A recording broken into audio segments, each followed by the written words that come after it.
filming another vlog because the last one was fun.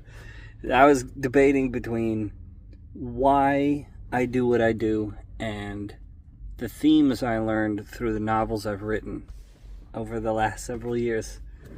And today I decided on why do I do what I do? It's a question I get a lot. A lot of people in the workshop I go to, people who know me in real life, at different points in my life, they ask me, like, why are you so strange? Why do you choose to live like this? And it's like, I get where they're coming from, right? Because from the outside it looks awful. It really does. But it's the same thing as when you see, like, you know, a baby chick trying to break out of an egg. If you help that bird get out of the egg, they'll die. Right? So but it looks bad. You're like, oh, this bird is trying so hard, and then you go and kill the bird. So it's really stupid. It's like, oh man, why is this caterpillar getting in a big cocoon, in a big van cocoon, to try and become a butterfly? It's like, well, because it wants to be a fucking butterfly. Like, what the fuck's wrong with you? You judging a caterpillar? Fucking hateful bitch. Like, goddamn. The reason it comes down to a saying that I believe a lot in, really, that is like, you can't score a home run with 1 foot on first base. You can't do it, right? And does that mean you'll get out? Maybe, right? You might go out. You might go out and life says, sorry, you lose. You didn't make it to second base or third base or whatever.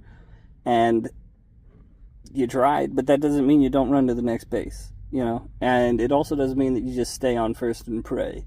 I'm not the type of person who's just going to stay on first and pray. And so I felt like I was on first base a couple of years ago when I started this. And now I'm at third. And there's 2 outs. Either I score or my team loses, if that makes sense. That's where I feel like I am.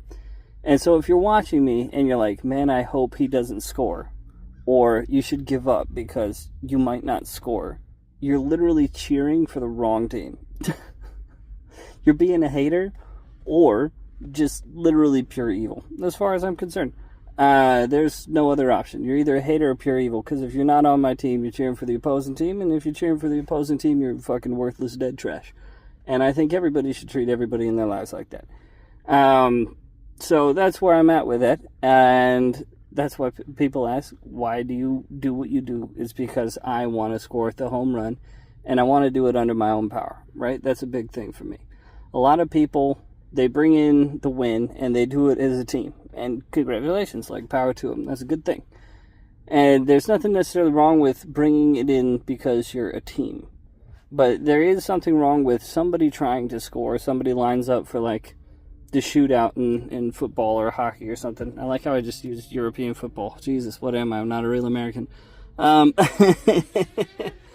It, like, somebody lines up to take the game-winning goal, and you help them.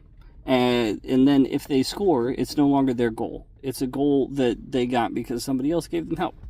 And it's just not the same, right? That means that forever, you never actually succeeded.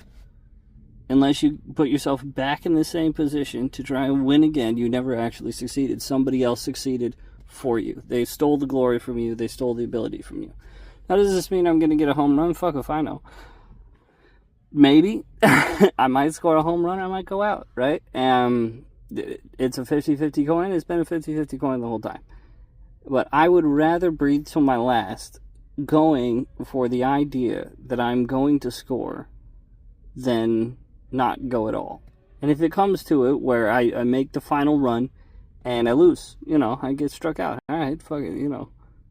This is what it is. There's going to be a different game coming up later. Maybe it's the off season. Maybe you got to take a break. Maybe you got to reset or something. Who knows? I don't know. But until the game's over, I'm not going to think that way. That doesn't make any sense. So that's how I think about it. That's how I think about why I do what I do and why I go all in. And this isn't the first time I've gone in. I've gone all in before when I was like 20. I think I was like 21, 22. I don't remember when Heroes of the Storm was. Jesus, that seems like ages ago. But I was playing competitive Heroes of the Storm. And admittedly, I had a really good team at one point. I should have just canned Silent and replaced him with Andrew. And I didn't know at the time, so I don't hold that mistake against me. I only hold mistakes against me that I make 2 times in a row or more, right? Like, if the first time you make a mistake, it doesn't mean anything, because that's learning. Once you learn it, if you make the mistake, it's a problem. But, right, I had that mountain, and then that mountain was literally struck away from me. So I couldn't even go pro, even though I was right on the verge of it, and I had a team that was winning. And it's like, all right, cool, here we go. I'm going pro now, and then the pro scene dies. So it's like, oh, well, there it goes. There goes that whole dream. And then I feel like I'm back at that same point where at least the mountain can't die, right? Like, nobody's going to blow up all of books and be like, books are no longer possible to get made, which is actually a huge reason why I decided to climb this mountain, right?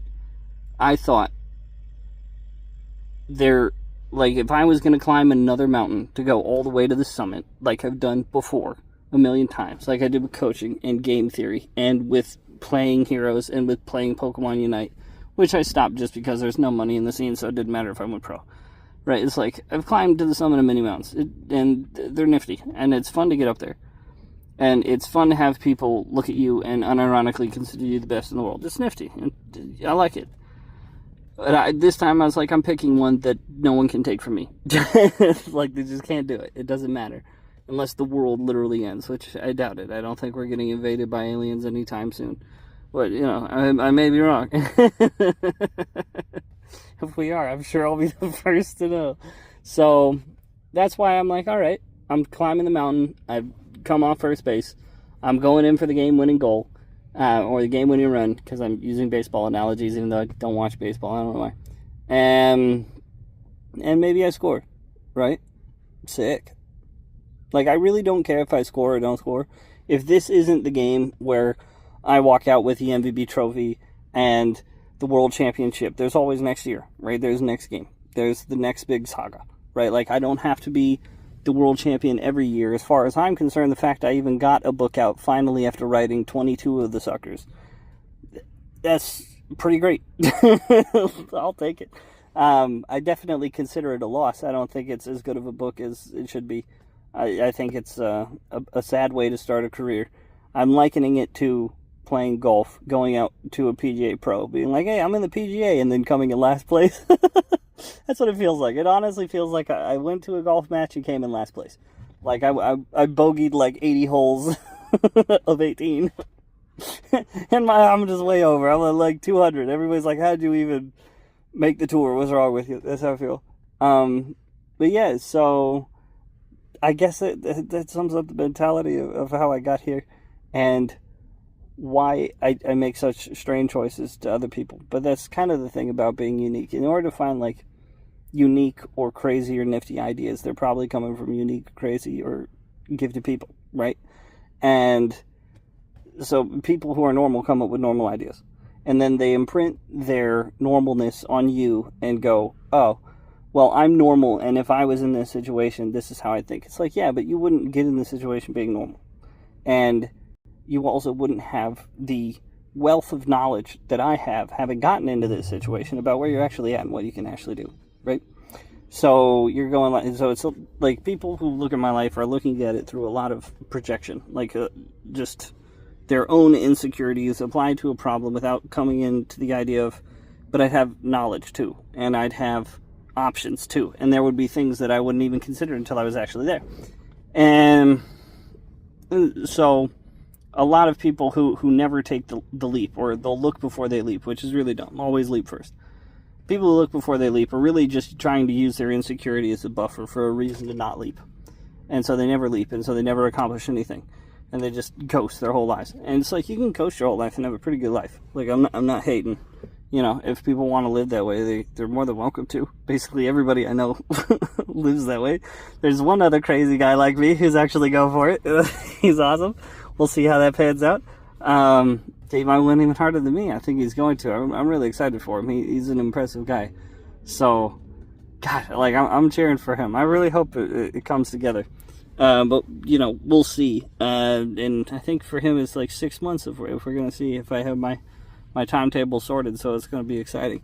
Trying